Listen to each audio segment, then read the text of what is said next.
Assalamu alaikum wa rahmatullahi wa barakatuh. Salut à vous tous. Nous sommes ici au cœur de toutes les discussions depuis le début jusqu'à maintenant. Résumons ce que nous avons dit dans les deux vidéos précédentes. Allah a divisé les gens entre les soumis par tradition, soit les musulmans, et les croyants par conviction, soit les mu'mins. Allah fit des promesses aux mu'mins parmi le peuple. Il leur a promis une vie excellente, la richesse, leur défense, leur domination du monde. Il leur a promis le triomphe et surtout, il a promis la suprématie sur tous les autres peuples de la terre. Nous avons alors souligné que ces promesses n'avaient pas été tenues sur le terrain par Dieu comme il l'avait promis. Ce sont plutôt leurs adversaires qui ont profité de ces promesses. Pourquoi? Allah nous a menti, astaghfirullah, ou c'est nous-mêmes qui ne sommes pas encore venus à une foi basée sur une croyance convaincue?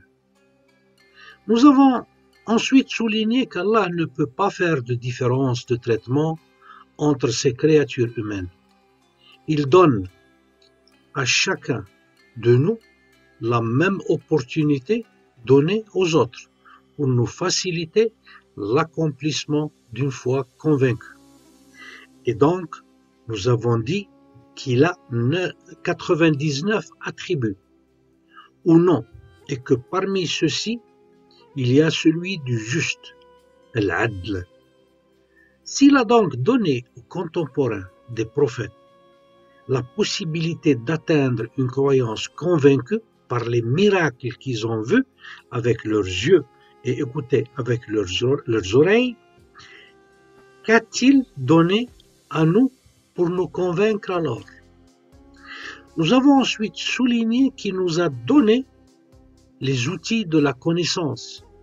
Il nous a fait sortir du ventre de nos mères sans aucune connaissance et nous a donné, lui, la vue et l'intellect pour que nous en soyons reconnaissants.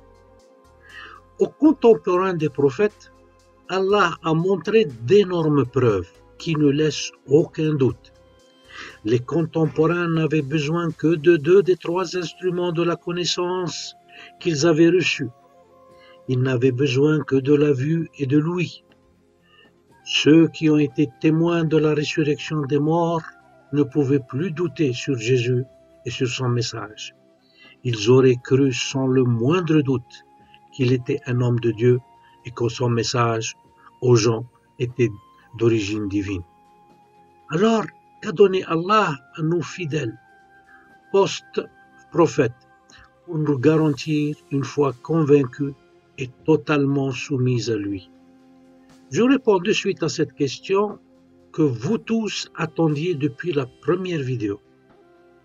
Allah nous a donné dans le Coran des informations pour l'avenir. Et pour chaque ère humaine après l'avènement du prophète, Allah a réservé des informations adaptées au niveau culturel de cette ère. Ces informations sont cachées dans plusieurs versets coraniques et servent à nous faire avoir une foi profonde et convaincue, et avec l'utilisation des 3 instruments de la connaissance cette fois-ci, la vue, l'ouïe et surtout l'intellect. Allah avait donné aux prophètes dans le Coran des informations que ni lui, ni ses compagnons n'avaient compris alors, car ils n'étaient pas destinés à eux. Et c'est pourquoi Allah nous a dit, dans le Coran chapitre 3, verset 7, c'est lui, c'est-à-dire Allah, c'est lui qui a fait descendre le livre sur vous. Il contient des versets explicites qui sont la mère du livre et d'autres qui se prêtent à différentes interprétations. هو الذي أنزل عليك الكتاب منه آيات محكمات هن أم الكتاب وأخرى متشابهات. Ces versets qui ont été allégorisés au temps du prophète, à mesure que le monde progressait, ont acquis leur explication. Allah nous a promis qu'il nous montrerait la signification de ces messages ou ces versets ou ces signes coraniques qui étaient incompréhensibles dans le passé.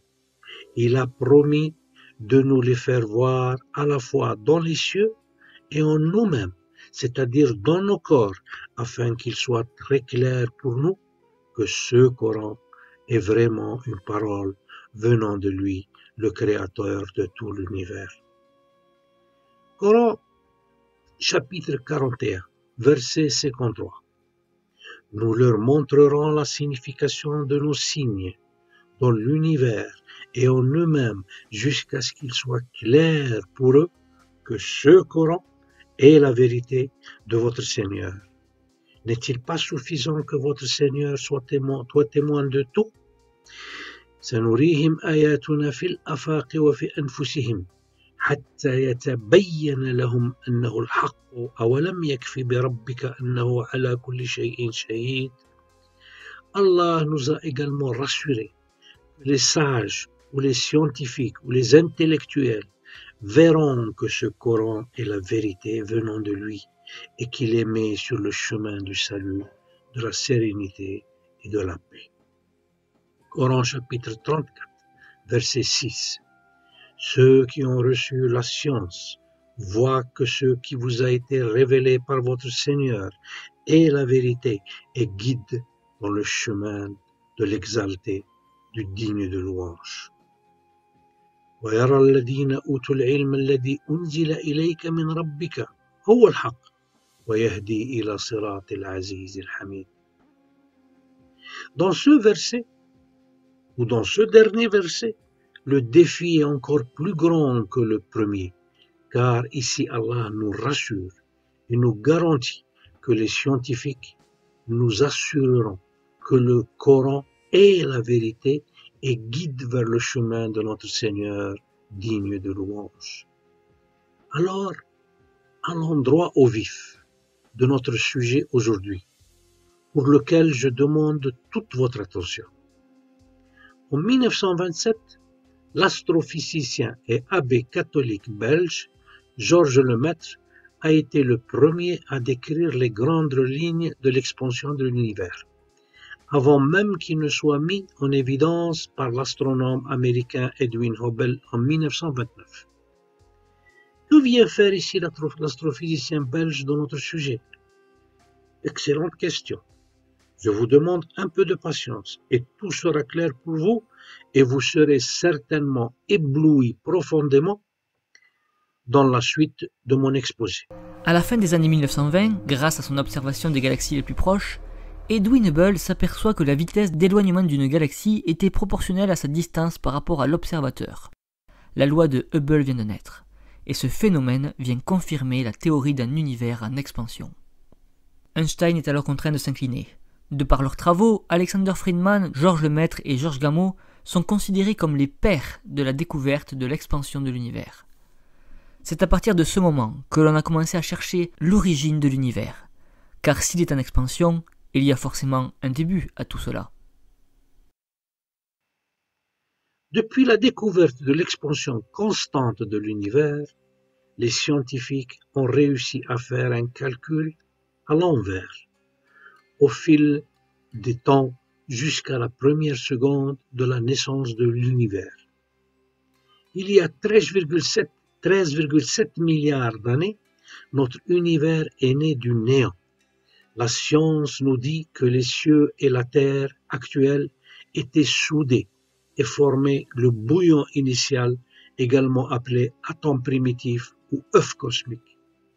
Puis, il y a eu une grande explosion qui a donné naissance au cours des siècles à ce qui est sous nos yeux aujourd'hui et dont la course ou l'expansion vers l'extérieur se poursuit encore. Le Coran nous parle sans ambiguïté de l'expansion de l'univers et d'une façon très éloquente. Coran chapitre 51, verset 47. Le ciel, nous l'avons construit par notre puissance et nous l'étendons constamment dans l'immensité. وَالسَّمَاءُ بَنَيْنَاهَا بِأَيْدٍ وَإِنَّا لَمُوسِعُونَ. Cette découverte avait bouleversé la science jusqu'alors suivie et qui considérait notre univers éternel, stable et sans commencement ni fin. La découverte devait être le résultat de recherches menées par des musulmans s'ils avaient suivi le Coran. Ils ne se soumettaient pas aux différents imams et mullahs qui les ont éloignés souvent du chemin d'Allah et les ont poussés à se massacrer au fil des siècles et à se haïr. Le Coran nous explique d'une manière qui élimine tout doute ou confusion que les cieux et la terre étaient depuis longtemps soudés ou rembourrés ou cousus ensemble, formant l'œuf cosmique initial. Puis, Allah les a séparés ou décousus. En architecture, lorsque nous faisons les détails d'un objet, il est dit que nous faisons l'explosion de cet objet, afin de spécifier chaque détail.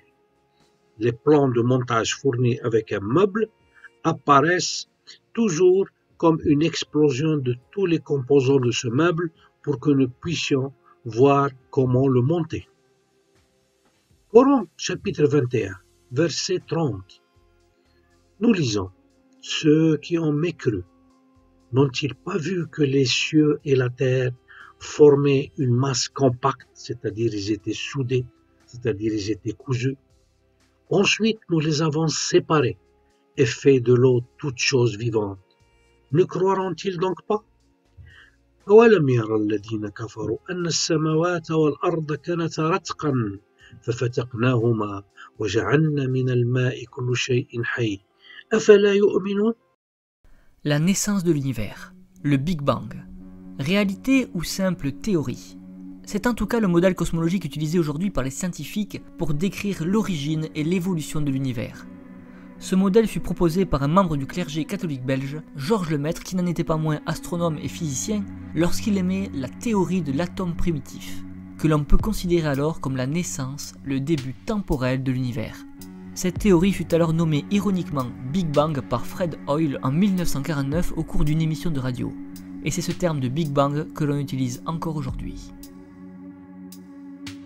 Le Big Bang est supposé expliquer ou au mieux décrire la naissance de l'univers, donc celle de la matière, de l'espace et du temps.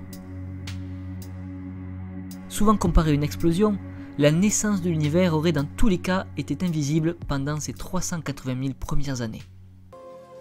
Et afin de ne laisser aucune possibilité de douter de sa parole et de ses révélations, Allah nous a informés du temps de la formation de la terre, proportionnellement au temps de la création de l'univers entier, qui était de 6 jours, pas des 6 jours de 24 heures, comme nous le verrons en détail dans la prochaine vidéo. Coran chapitre 50, verset 38. En effet, nous avons créé les cieux et la terre et ce qui existe entre eux en 6 jours, sans éprouver la moindre lassitude. وَلَقَدْ خَلَقْنَا السَّمَوَاتَ وَالْأَرْضَ وَمَا بَيْنَهُمَا فِي 6 أَيَّامٍ وَمَا مَسَّنَا مِنْ لُغُوبٍ. La terre a pris pour sa formation le tiers du temps de la création de l'univers entier, soit 2 jours. Coran chapitre 41, verset 9, dit « Renierez-vous l'existence de celui qui a créé la terre en 2 jours et lui donnerez-vous des égaux? Tel est le Seigneur de l'univers. قُلْ أَإِنَّكُمْ لَتَكْفُرُونَ بِالَّذِي خَلَقَ الْأَرْضَ فِي يَوْمَيْنِ وَتَجْعَلُونَ لَهُ أَنْدَادًا ذَلِكَ رَبُّ الْعَالَمِينَ. Selon la science, 13,7 milliards d'années se sont écoulées depuis le Big Bang jusqu'à nos jours. Si nous divisons ce chiffre par le nombre de jours de la création de l'univers, selon le Coran, soit 6 jours, nous constatons que chaque jour de la création a duré 2,28 milliards d'années. Et puisque la Terre, selon le Coran, aurait été créée en 2 jours parmi les 6 jours de la création de l'univers, alors nous n'avons qu'à multiplier la valeur d'un jour ou 2,28 milliards d'années par 2 et nous aurons 4,56 milliards d'années, exactement le même chiffre que celui selon la science. Le Coran nous a donc informé que la création de la Terre a duré le tiers du temps total de la création de l'univers, qui est de 6 jours selon le Coran ou 13,7 milliards d'années selon la science.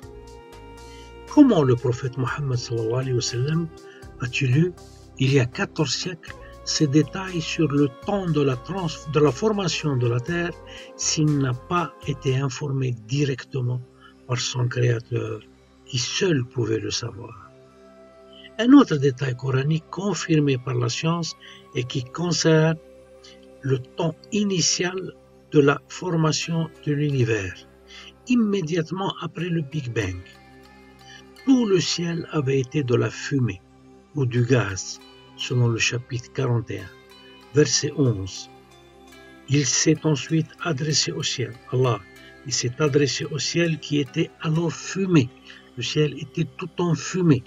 Et lui dit, ainsi qu'à la terre, venez tous deux, bon gré, mal gré, tous deux dire, nous venons obéissants. ثم استوى إلى السماء وهي دخان فقال لها وللأرض أأتيا طوعا أو كرها قالتا أتينا طائعين. La fumée ou le gaz initial a duré jusqu'à 400 000 ans après le début du Big Bang et est devenu plus tard des galaxies, des étoiles et des planètes. Depuis sa naissance, l'univers est en expansion constante. En effet, les galaxies s'éloignent en permanence les unes des autres. C'est cet éloignement des galaxies entre elles, dans l'espace et le temps, que l'on appelle l'expansion de l'univers. Ce qui nous amène à la question suivante. Quelle est la taille de l'univers ?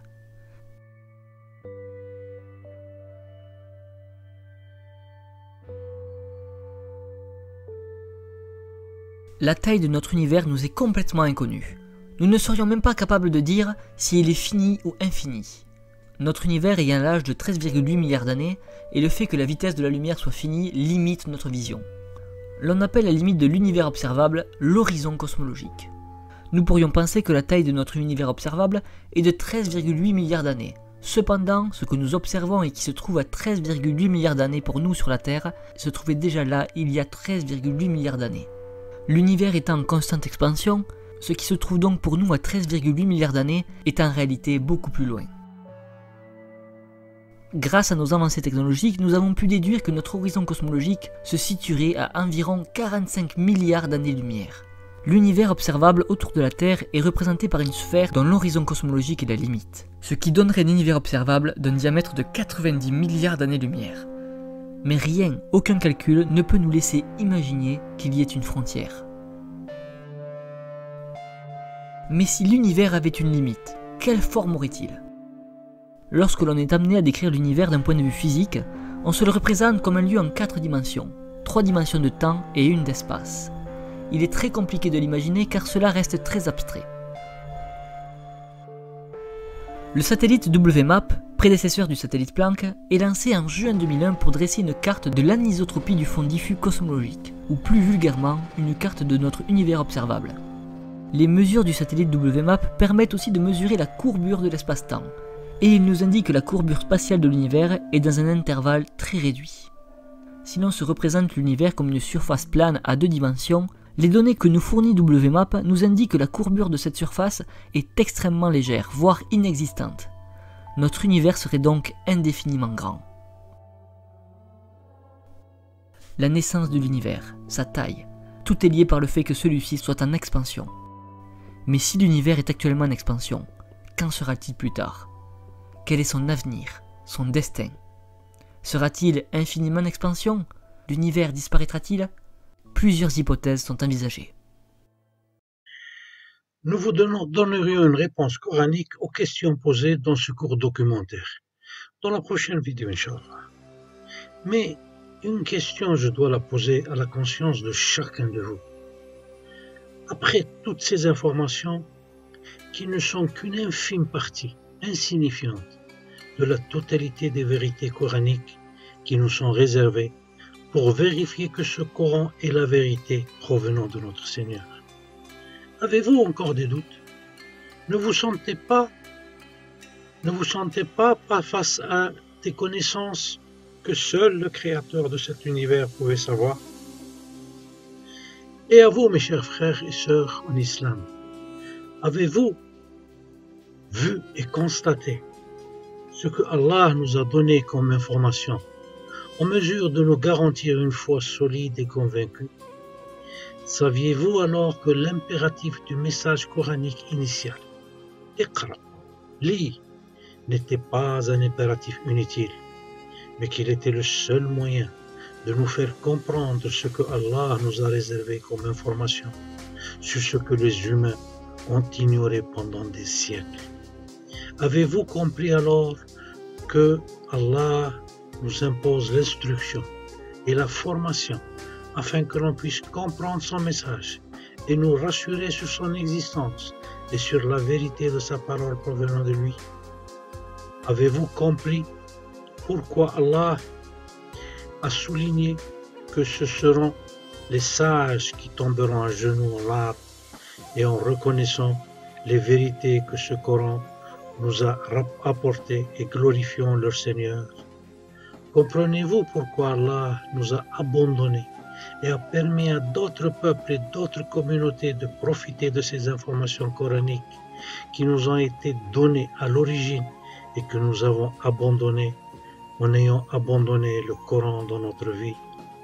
Avez-vous compris qu'Allah nous a donné dans le Coran ce qui ferait de nous une grande nation qui jouit de la suprématie sur toutes les autres nations du monde et que nous avons raté cette occasion?